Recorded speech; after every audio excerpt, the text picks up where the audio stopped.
Então, acompanhe a leitura que eu vou fazer, abra a sua Bíblia. Se você não tiver Bíblia, alguém do lado, dê uma olhadinha, vê se todo mundo tem, empreste para a gente ouvir essa história. Certa vez o rei Belsazar deu um grande banquete para 1000 dos seus nobres e com eles bebeu muito vinho. Enquanto Belsazar bebia vinho, deu ordens para trazerem as taças de ouro e de prata que o seu predecessor Nabucodonosor tinha tomado do templo de Jerusalém, para que o rei e os seus nobres, as suas mulheres e as suas concubinas bebessem nessas taças. Então trouxeram as taças de ouro que tinham sido tomadas do templo de Deus em Jerusalém, e o rei e os seus nobres, as suas mulheres e as suas concubinas beberam nas taças. Enquanto bebiam o vinho, louvavam os deuses de ouro, de prata, de bronze, de ferro, de madeira e de pedra. Mas de repente apareceram dedos de mão humana que começaram a escrever no reboco da parede, na parte mais iluminada do palácio real. O rei observou a mão enquanto ela escrevia. Seu rosto ficou pálido e ele ficou tão assustado que seus joelhos batiam um no outro e as suas pernas vacilaram. Aos gritos o rei mandou chamar os encantadores, os astrólogos e os adivinhos e disse a esses sábios da Babilônia: aquele que ler essa inscrição e interpretá-la, revelando-me o seu significado, vestirá um manto vermelho, terá uma corrente de ouro no pescoço e será o terceiro em importância no governo do reino. Todos os sábios do rei vieram, mas não conseguiram ler a inscrição, nem dizer ao rei o seu significado. Diante disso, o rei Belsazar ficou ainda mais aterrorizado e o seu rosto mais pálido. Seus nobres estavam alarmados. Tendo a rainha ouvido os gritos do rei e dos seus nobres, entrou na sala do banquete e disse: ó rei, vive para sempre. Não fiques assustado nem tão pálido. Existe um homem em teu reino que possui o espírito dos santos deuses. Na época do teu predecessor, verificou-se que ele era um homem iluminado e tinha inteligência e sabedoria como a dos deuses. O rei Nabucodonosor, teu predecessor, sim, o teu predecessor, o nomeou chefe dos magos, dos encantadores, dos astrólogos e dos adivinhos.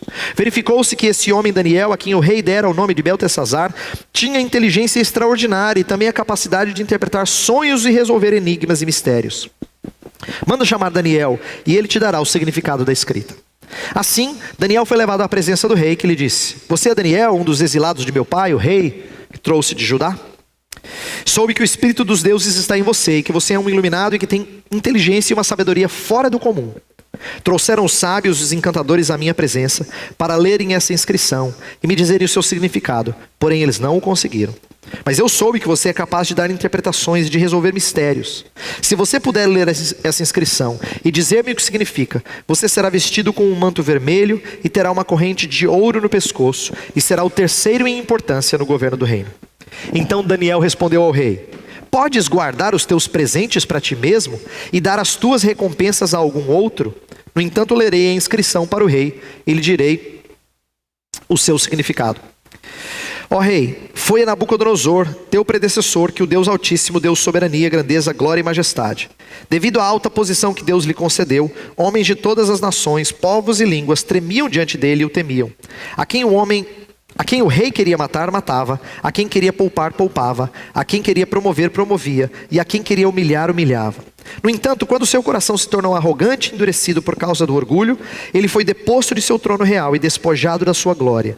Foi expulso do meio dos homens e sua mente ficou como a de um animal.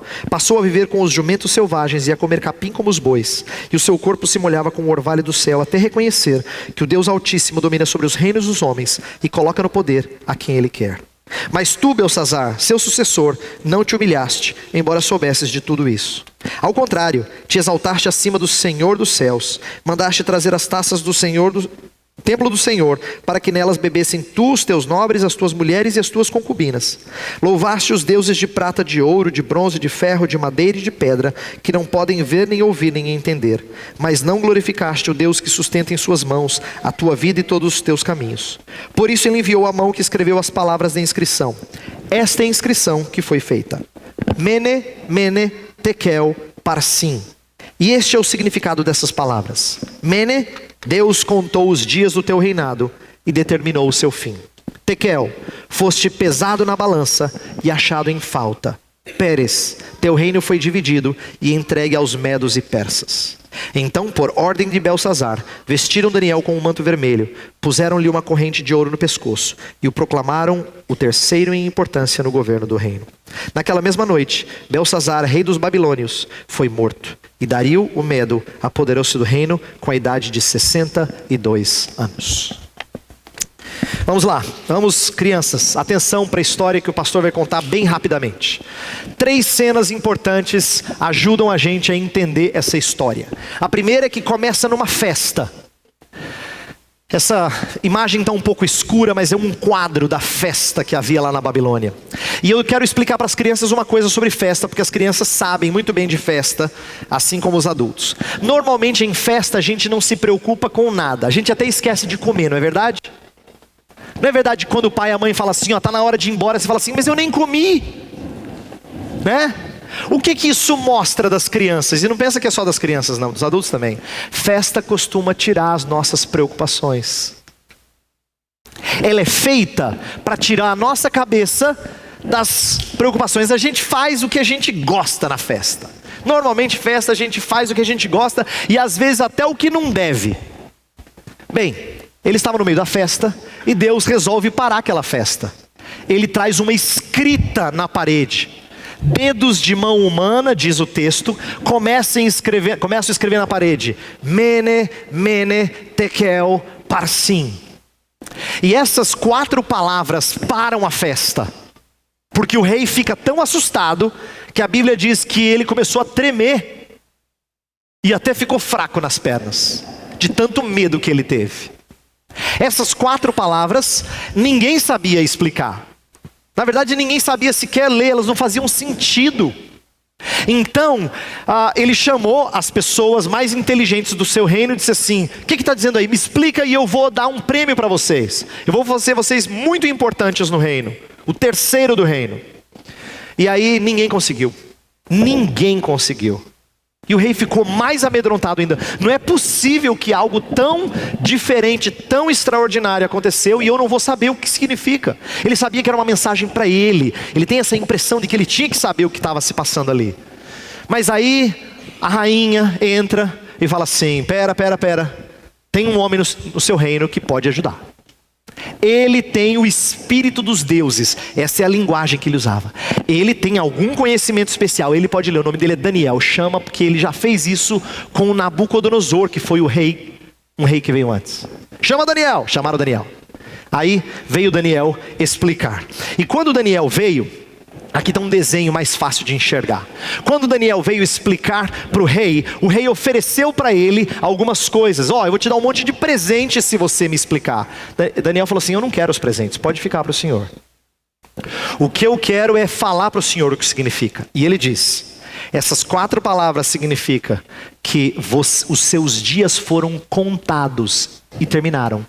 Mene, mene significa contado. Foi contado e chegou no fim. Tekel significa, você rei, foi colocado na balança e não foi bom. Deus não gostou do que ele viu na balança. Parsim significa dividido. O seu reino vai ser dividido e dado para outro reino, o reino dos medos e dos persas. E quando terminou essa explicação, o rei ficou tão impressionado que ele deu os presentes para Daniel mesmo assim. Só que não adiantou de nada, porque naquela noite, Babilônia foi invadida e o rei foi morto. E assim termina a história do capítulo 5. O que eu quero que as crianças pensem é sobre como é que Deus não brinca quando Deus fala assim, se você não mudar, eu vou disciplinar você. Às vezes o papai e a mamãe podem ser um pouquinho moles, mas Deus... Quando Deus fala assim, se você não se arrepender, você vai ser disciplinado. Você vai ser castigado. Deus realmente castiga. Deus é grande em juízo. E a história do capítulo 5 mostra isso. O que eu quero fazer com os adultos é o seguinte. Eu quero passar o resto do nosso tempo aqui olhando perspectivas contrastantes. Eu quero pegar essa história que não tem muitos detalhes que eu vou explicar aqui. No entanto, ela tem algumas coisas preciosas. Eu quero estudar o capítulo 5 a partir desse contraste entre Belsazar e Daniel. Porque o monarca babilônico é o exemplo daquele cujos olhos estão focados apenas no aqui e no agora. Você vai perceber que por uma série de coisas, ele vai mostrar que ele está focado aqui nas coisas dessa vida, enquanto Daniel está focado nas coisas do eterno. E depois eu quero aplicar isso às nossas vidas, mostrando como às vezes a gente tem um olhar mundano e não um olhar de peregrino para as coisas deste mundo, tá? Então nós vamos falar de alguns contrastes. Eu quero começar com esse aqui, ó. Primeiro contraste: Belsazar vive em prol de prazeres, enquanto Daniel é desprendido dos prazeres. Presta atenção em como isso é importante no texto. O texto começa dizendo que o rei estava numa festa, e essa festa era uma festança, né? 1000 convidados, muitos nobres, tinha muito vinho, muitas mulheres. Dá para você ter um tom de como era essa festa. Muitos prazeres. Era uma festa voltada para as alegrias, os prazeres dessa vida. E isso mostra que o rei está atrás dessas coisas. Eu vou dizer por que isso mostra que o rei estava atrás dessas coisas. Eu tenho que te contar um pouquinho da história que está por detrás.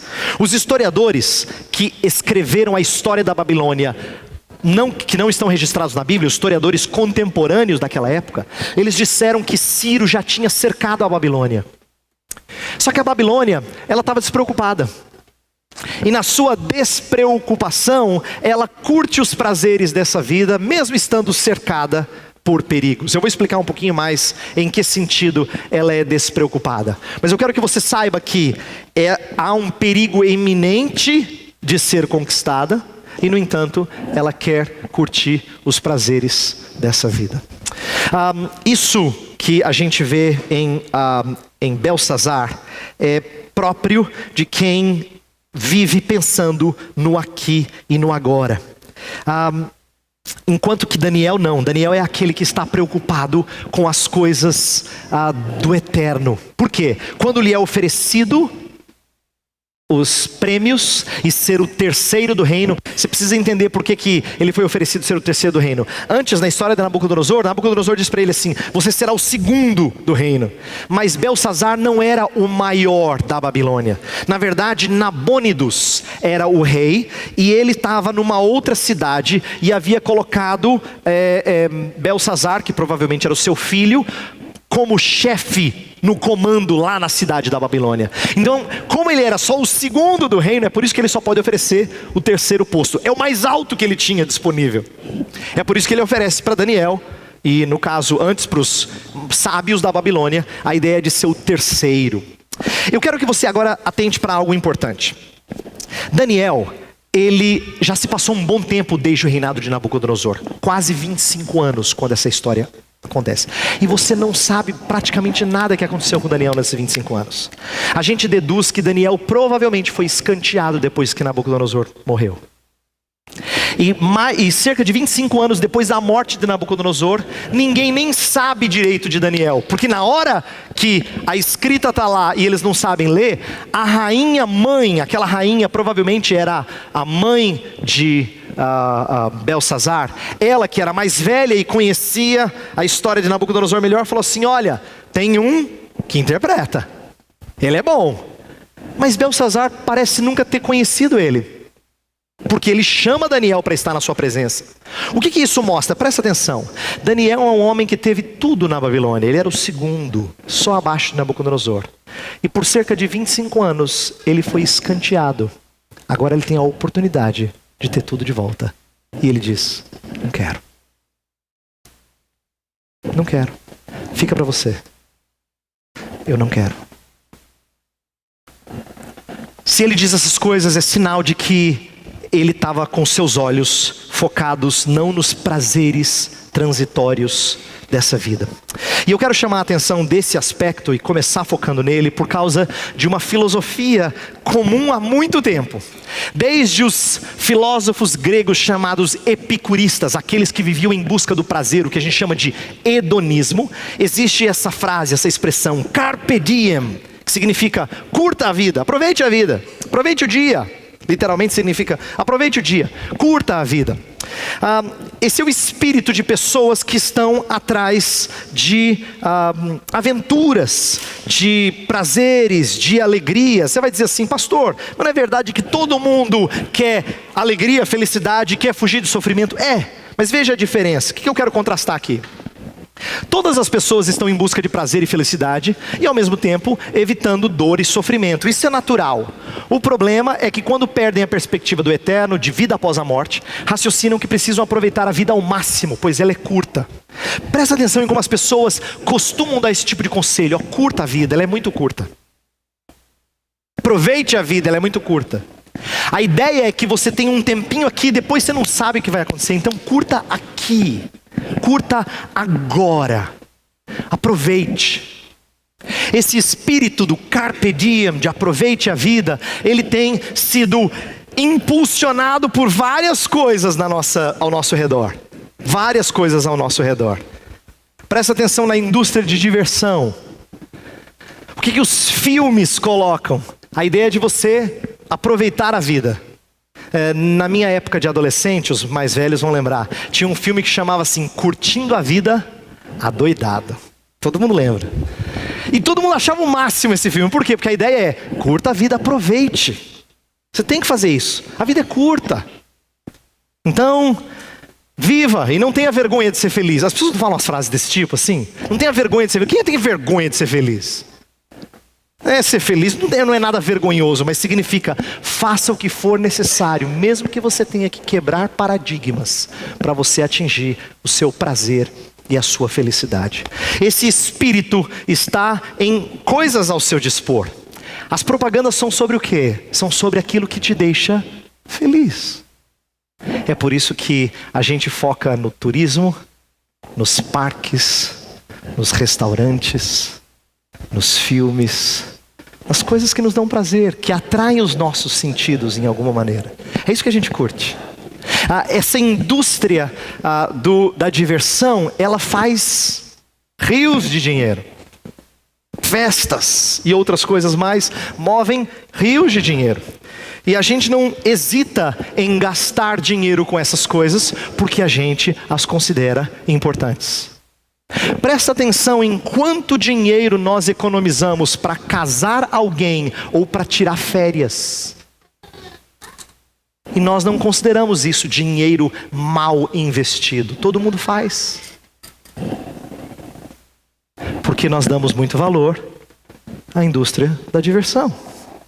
Essas coisas são importantes para nós. A indústria química também favorece um pouquinho. Calmantes, estimulantes, produtos estéticos, tudo para que você tenha tranquilidade nessa vida, para que você curta a vida, não se estresse, aproveite a vida. Esse espírito de carpe diem tem uma coisa que eu quero destacar hoje, que chama a minha atenção e é o que eu estava pensando bastante antes de trazer essa mensagem. Nós vivemos numa sociedade de consumo, muito sério isso, e muito marcante isso. Que às vezes nós nem percebemos quão dominador isso é ao nosso redor.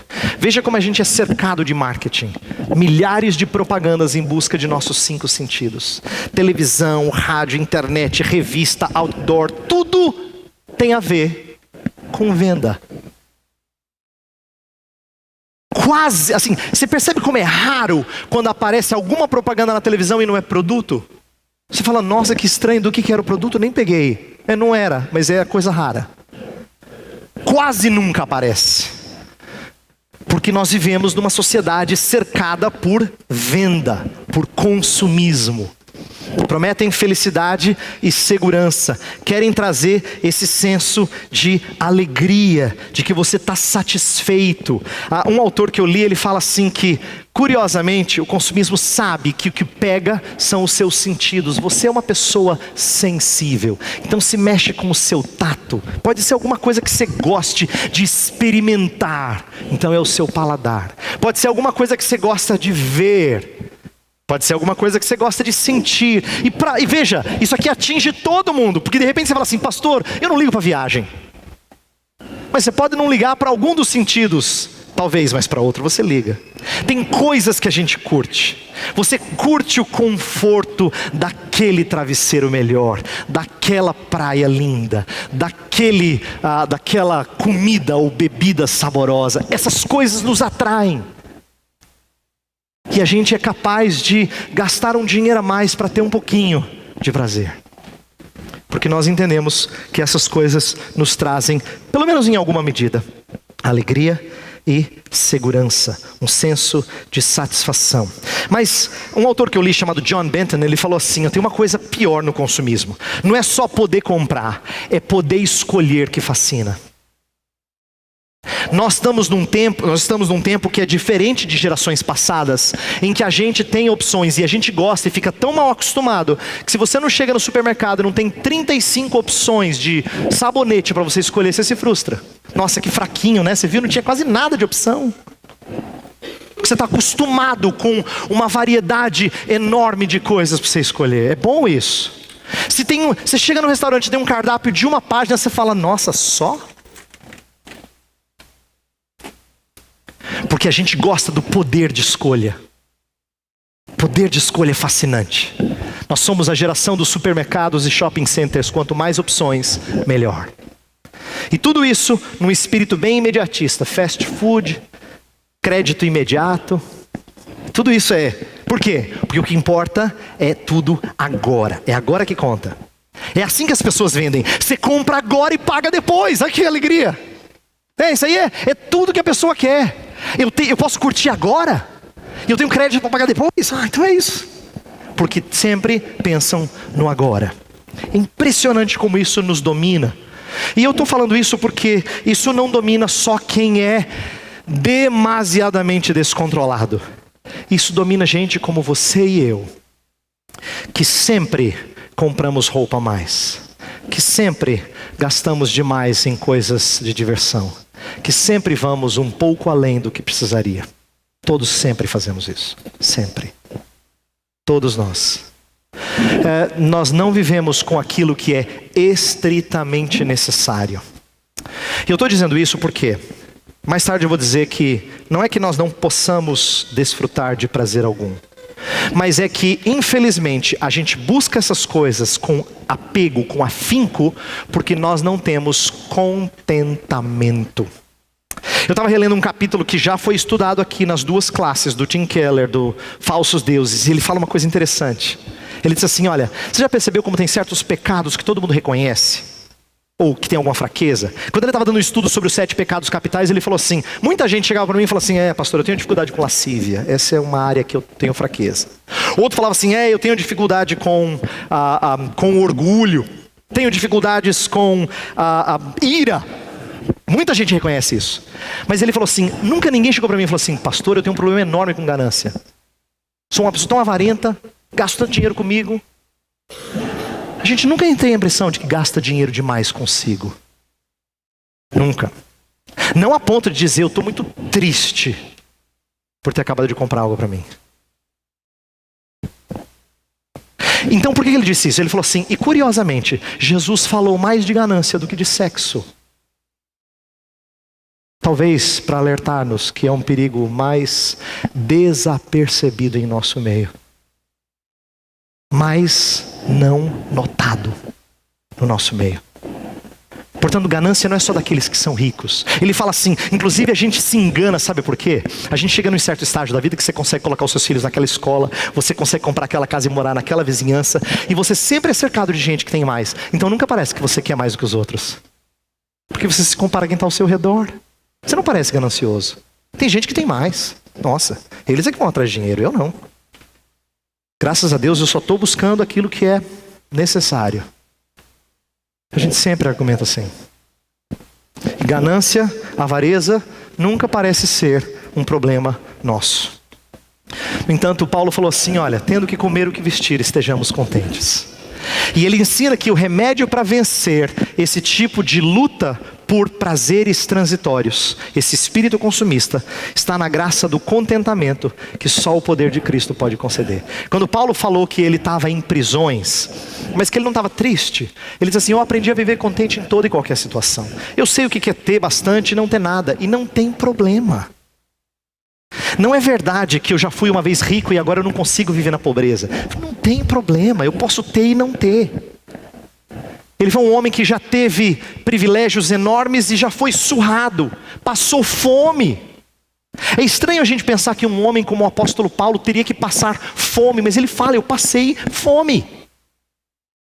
E não é porque ele era mendigo e não conhecia Cristo, ele já era missionário. Ele passou fome. E, no entanto, se contenta com o mínimo. Contentamento é uma coisa que não vem de nós com facilidade. Então é por isso que naquele contexto de Filipenses 4, tem um verso que normalmente a gente usa totalmente errado. Tudo posso naquele que me fortalece. Não tem nada a ver com poder para fazer grandes coisas. Tem a ver com poder para se contentar com muito pouco. Quando ele falou, tudo posso naquele que me fortalece, vem depois de dizer, aprendi a viver contente em toda e qualquer situação. Tudo posso naquele que me fortalece. Porque ele me dá poder de contentamento. É isso que Deus faz. E Daniel, surpreendentemente, se mostra desprendido dos prazeres. Segundo contraste que eu quero fazer, é entre um Belsazar que não aprende com a história do seu antepassado, e Daniel que aprende com os erros dos seus antepassados. Deixa eu explicar isso aqui. Quando Daniel está falando com Belsazar, lá nos versos 18 a 22, ele conta a história de Nabucodonosor, que a gente estudou no capítulo 4. Sabe o que é interessante? Essa história não era desconhecida.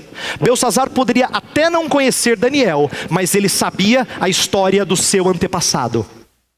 Ele sabia que Nabucodonosor, no final dos seus dias, se curvou ao Deus de Israel e deu testemunho disso. Porque Daniel conta, você lembra? Você sabia disso. Verso 22 ele fala, você sabia disso. E nem assim você se curvou. Em outras palavras, você é mais culpado do que Nabucodonosor. Porque você teve o testemunho dele e você não se curvou. Você não se curvou da sua soberba. Isso mostra que ele não aprende com a história do passado. Daniel, em contrapartida, na mesma época, na verdade no ano seguinte, está lá no capítulo 9, no primeiro ano de Dario, que é aquele que sucedeu Belsazar. Ele diz que ele estava lendo a história de Jeremias. E ele encontrou lá que Deus havia trazido o povo para a Babilônia, porque o povo havia deixado a Deus. E ele resolve fazer uma oração de confissão e dizer assim, Senhor, os nossos pais não se arrependeram. Mas agora eu quero pedir perdão pelos pecados do meu povo. Ele aprende com os erros dos seus antepassados. Ele olha para aquilo que os seus antepassados não fizeram, seus pais não fizeram. E ele diz, Senhor, eu quero confessar os meus erros. Eu errei. Na verdade não é Daniel que foi rebelde para com Deus. É o seu povo, mas ele está fazendo o que os antepassados não fizeram. Daniel capítulo 9, ele aprende, lendo o profeta Jeremias, a não cometer os erros dos seus antepassados. Por que eu quero dizer isso? Porque nós temos um costume muito ruim, e isso é próprio de quem não tem olhos no eterno, mas tem olhos no agora. De sermos um povo sem história. Eu não quero falar só do futuro, eu quero falar um pouquinho do passado, porque essa é uma lição importante que a Bíblia nos traz. Povo que tem os olhos só no aqui e no agora, não aprende com erros passados. Você já percebeu como a Bíblia gasta um tempão falando de memória, de lembrar, de recordar os feitos de Deus? A memória na Bíblia, tanto é um instrumento para você evitar erros, como um instrumento para levar você a ter esperança, de novo, de que Deus vai livrar de alguma situação ruim. Tanto é que um verso muito citado entre nós é, quero trazer à memória o que pode me dar esperança. Memória era muito importante para o judeu. É por isso que ele escreve genealogias. É por isso que ele conta, em boa parte do Antigo Testamento, histórias. É por isso que eu estou contando essas histórias de novo. Que são histórias que a gente aprende quando pequeno na escola bíblica dominical. Mas porque é importante nós não perdermos de vista a nossa história. Lembra que eu falei em domingos passados que assim como Daniel, nós somos uma página na história da redenção. Eu não posso esquecer as páginas anteriores, eu tenho que aprender com elas. Mas Belsazar é um homem do agora, entendeu? Então ele não presta atenção no erro dos seus antepassados. Eu fico com tristeza quando eu vejo pessoas que são frutos de casamentos ruins, repetindo os mesmos erros dos seus pais. E não adianta dizer que são socialmente conduzidos. Na verdade, são gente sem história. que não usa a memória para não repetir os erros dos seus antepassados. Gente que viu os seus pais fazerem coisas erradas e repetem as mesmas coisas. E ainda depois vão lá confessar para o seu terapeuta, dizer assim: olha, eu sou assim porque meu pai foi assim. Não! Você foi assim porque você não aprendeu com os seus antepassados. Você foi assim porque você não se arrependeu com eles. Você é mais culpado do que eles porque você tinha o exemplo a ser seguido. Você é mais culpado do que eles. Assim como era Belsazar, nós temos que deixar de ser povo que só pensa no aqui e no agora, tão míope para olhar as coisas do passado. Terceiro contraste: Belsazar é irreverente e não atenta ao perigo iminente. Daniel, em contrapartida, é reverente para com Deus e ciente do juízo divino. Ele foi irreverente porque no meio da festa que eu contei para as crianças, ele pede para trazer as taças que eram do Templo de Jerusalém. Portanto, eram instrumentos consagrados para o culto, que Belsazar toma e se embriaga com eles. Em outras palavras, vamos pegar as taças religiosas para encher a cara. É mais ou menos isso que ele queria fazer. E foi isso que ele fez. Ele profanou aqueles instrumentos. E além de ser irreverente para com Deus, ele demonstra um espírito bastante despreocupado e desatento ao perigo iminente. Eu mencionei antes e quero reforçar agora que ele estava cercado pelo exército de Ciro. E Ciro, naquela noite, iria conquistar a Babilônia. No entanto, o que ele faz? Ele está tão confiante nas fortalezas da Babilônia, porque a história diz que a Babilônia era uma cidade praticamente impenetrável. Ela tinha um grande fosso, um grande canal de água que era difícil de transpor. Além disso, muralhas gigantescas. Era praticamente impossível. Então o que se faz lá fora? Enquanto lá fora tem exército, o que se faz lá dentro? Festa. Festa. Despreocupado com qualquer perigo que vem por aí. Esse espírito é contrastado com um Daniel que tem muita reverência para com Deus. E além de reverência, ele tem ciência de que Deus é grande em juízo. E é por isso que ele anuncia: hey, olha, você profanou. Olha o verso 23 do texto que a gente leu. Ele fala assim: ao contrário, te exaltaste acima do Senhor dos céus, mandaste trazer as taças do templo do Senhor para que nelas bebessem tu, os teus nobres, e tuas mulheres e as tuas concubinas. Louvaste os deuses de prata, de ouro, de bronze, de ferro, de madeira e de pedra, que não podem ver, nem ouvir, nem entender, mas não glorificaste o Deus que sustenta em suas mãos a tua vida e todos os teus caminhos. Olha só, olha a ironia da idolatria. Você tomou as taças do Deus vivo e você louvou os deuses que não te ouvem. E você não glorificou aquele que sustenta a tua vida e o teu reino. É por isso que eu vou interpretar, rei. Essas 4 palavras significam contado, contado e dividido. Seus dias foram contados, chegaram ao fim. Você foi moralmente pesado na balança de Deus e você não passou. E eu vou dividir o seu reino. Termina aquela profecia e o rei fica estupefato. Provavelmente acredita ou teme fazer alguma coisa com o homem de Deus, porque em vez de matá-lo por proferir uma palavra de juízo, o que ele faz? Ele premia, como ele tinha prometido.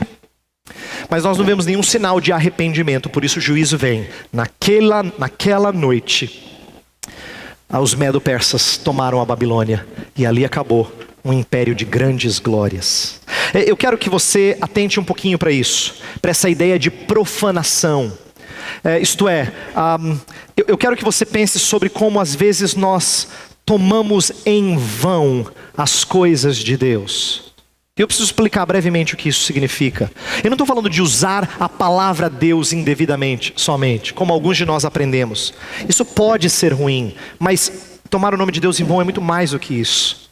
É nos portarmos de tal maneira que o nome de Deus é manchado por nossa causa. É você carregar no peito a ideia de que você é de Jesus, mas você se porta como se fosse do diabo. E quando nós fazemos isso, nós desonramos o nosso Deus e nós profanamos os utensílios do templo. Nós somos templo do Espírito Santo. E quando nós gastamos o nosso dinheiro e nosso tempo com as coisas que se vão, nós profanamos o templo do Senhor. E nisso é que nós nos mostramos muito mais parecidos com Belsazar do que com Daniel. Eu quero terminar mostrando que os olhos no agora e os olhos no eterno trazem diferentes estilos de vida. Eu vou terminar dizendo o seguinte: eu não quero que você tenha a impressão que o pastor só veio aqui estragar prazer. Você estava planejando suas férias, você pagou direitinho. E falou: pastor, você acabou comigo, pastor. Eu vou para as férias agora com consciência pesada. Eu não estou aqui querendo fazer você entender que nós não podemos ter prazeres nessa vida.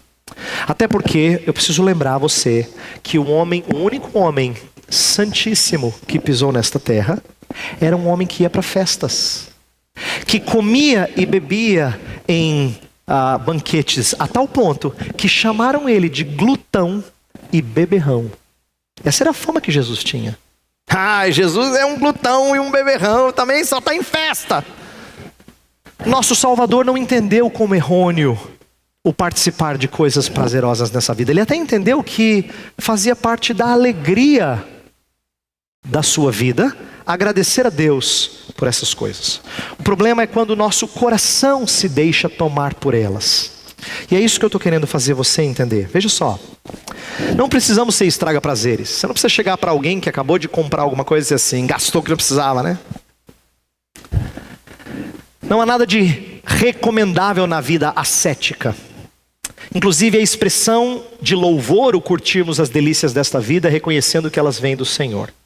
Porém não podemos gastar a nossa vida correndo atrás delas, pois isso é correr atrás do vento. E eu quero aqui de novo chamar a sua atenção para coisas que nós fazemos e nem sempre percebemos. Quando você não tem nada para fazer, para onde você vai? Vou dar a resposta de muita gente: para o shopping. Por que shopping é emblemático do que a gente faz quando você está sem graça? É porque você vai tentar trazer um pouquinho de alegria para a sua vida. E alegria significa entrar no rolo compressor de uma sociedade consumista. E você pode tentar fugir disso. Você pode tentar fugir dizendo: não, pastor, essas coisas não me atingem. É bem possível que você seja o mais cego de todos aqui. É bem possível. Não vou dizer certeza, mas é bem possível que você seja o mais cego de todos aqui. Porque você não percebe que você e eu podemos cair em espírito ganancioso. O senso do eterno levou Daniel a rejeitar os prazeres transitórios e a anunciar ousadamente o juízo divino. E eu quero terminar com isso, com esse último slide. Eu quero que você entenda o seguinte: Daniel não só rejeitou os prazeres, ele foi ousado para confrontar pecado e anunciar juízo. E sabe, isso não é uma coisa muito prazerosa de fazer, e nem convidativa de amizades boas. Ninguém gosta de amigo que fica sempre apurrinhando, né? Fica sempre lá cutucando, enfrentando, confrontando o pecado, mostrando que você está errado. Isso incomoda. Parece o estraga prazer, o chato da turma. Mas Daniel é um homem que é tirado de fora das cortinas, né? Depois de quase 25 anos, para anunciar juízo a esse rei. E eu quero que você entenda que a sua vida tem que ser vivida aqui de tal forma que você anuncia esse juízo. Presta atenção. Quando as pessoas escarnecem do Altíssimo, Ele não o ignora. Uma vez que Deus não age imediatamente, os ímpios concluem que não o fará de modo algum. Esse é o engano de ter os olhos no agora. É interessante como as pessoas vivem e curtem o dia porque acham que é isso aqui que existe. E frequentemente zombam de Deus porque acham que Deus não julga. O fato de Deus não julgar agora não significa que Ele não julgará. Então o que eu faço nessa vida? O que Ele espera que eu... como é que Ele espera que eu viva? Ele espera que eu viva com esse senso do eterno. A tal ponto que eu não tiro os meus olhos do juízo divino. E sou capaz de anunciar para as pessoas que eu mais amo que o caminho delas é um caminho de perdição. Um caminho de perdição. É isso que o Senhor espera de nós. Viver amando a Deus no mundo é ciente desses pecados e dessas quedas. Cristãos precisam ter a audácia de anunciar o juízo divino sobre todo tipo de mundanismo. Quando eu digo audácia, é porque no nosso caso normalmente não vem presente depois que a gente anuncia o juízo. No nosso caso, não vem nada de bom em troca. Então você tem que esperar nada de bom em troca. Isso é ousadia, isso é audácia. Mas você também tem que mostrar amor, de alertar que ainda é tempo de se arrepender. Só tem uma coisa diferente da história de Daniel em relação à nossa. Quando Daniel alertou, não há nenhum senso de que Belsazar poderia se arrepender. Talvez pudesse, a gente não sabe, mas o juízo foi muito rápido, foi naquela noite. Daniel só veio anunciar juízo. Eu ainda tenho o privilégio de dizer: buscai ao Senhor enquanto se pode achar. Invocai-o enquanto está perto. Eu ainda posso dizer isso. Você ainda pode dizer isso. Meu desejo é que você faça isso. Que você alerte as pessoas. Que você seja um arauto como Daniel foi. O que ele fez? Ele vivia perto de gente importante. Mas o que ele fazia? Coisa importante? Não no sentido de importante no mundo. Mas ele era o arauto do seu rei. Ele constantemente anunciava as coisas que Deus queria que ele anunciasse. Eu quero que você faça isso. Eu quero fazer isso. Quero que nós gastemos nossa vida sendo pessoas que têm perspectiva do eterno. Não perdem os olhos no eterno. Não tiram o foco do eterno. E por isso são anunciadores do juízo de arrependimento. Nós vamos orar. Senhor Deus, estamos aqui preocupados que talvez não tenhamos sido tão fiéis a Ti nessa área. Por isso queremos começar pedindo perdão pelo nosso espírito, muitas vezes exagerado no consumismo, exagerado em gastar nosso dinheiro, nossa força, nossas preocupações em prazeres transitórios, passageiros. Perdoa-nos, Senhor, e faz-nos focar em coisas mais sublimes, mais importantes. Faz-nos focar na felicidade que não depende de circunstância, que pode ser proferida inclusive numa prisão.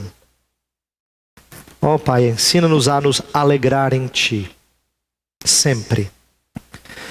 E é nesse espírito que nós queremos pedir que o Senhor nos faça gente parecida com Daniel, desprendida dos prazeres passageiros, que aprende com os erros dos seus antepassados, e que reverentemente anunciam o juízo divino, porque tem olhos no eterno. Oramos em nome de Jesus. Amém.